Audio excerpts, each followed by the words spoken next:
5 August Sheikh Hasina এবং আওয়ামী লীগের পতনের পর গণ অভ্যুত্থানে নেতৃত্ব দেওয়া ছাত্রদের নেতৃত্বে গঠিত হয়েছিল জাতীয় নাগরিক পার্টি এনসিপি। এরপর থেকে দলটির কার্যক্রম ছিল চোখে পড়ার মতো। রাজনীতিতে শক্ত অবস্থান তৈরি করার জন্য মরিয়া ছিল তারা। অভ্যুত্থানের পর রাজনীতির মাঠে বিএনপির সবচেয়ে বড় প্রতিদ্বন্দ্বী হিসেবে নিজেদের প্রতিষ্ঠিত করেছিল এনসিপি। বিভিন্ন ইস্যুতে বিএনপির বিপরীত মেরুতে অবস্থান দেখা গিয়েছিল তাদের। ঠিক উল্টো চিত্র ছিল অন্যান্য দলগুলোর সঙ্গে।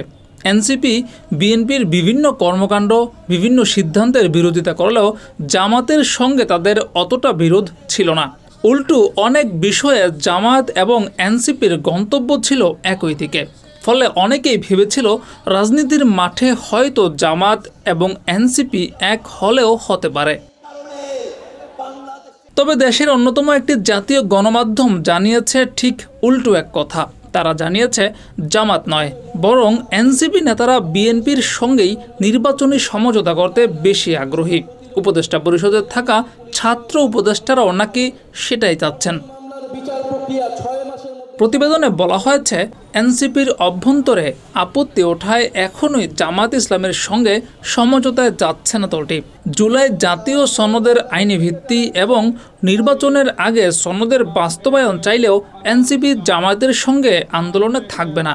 এনসিপি শুধু উচ্চকক্ষে পিআর বিষয়ে একমত।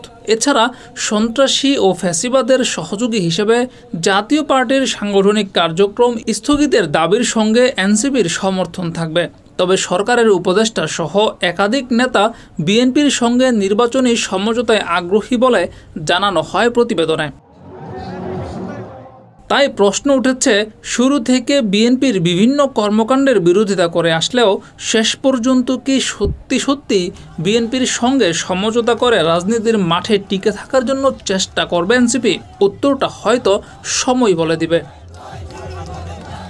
জিয়াউর রহমান, যুগের চিন্তা।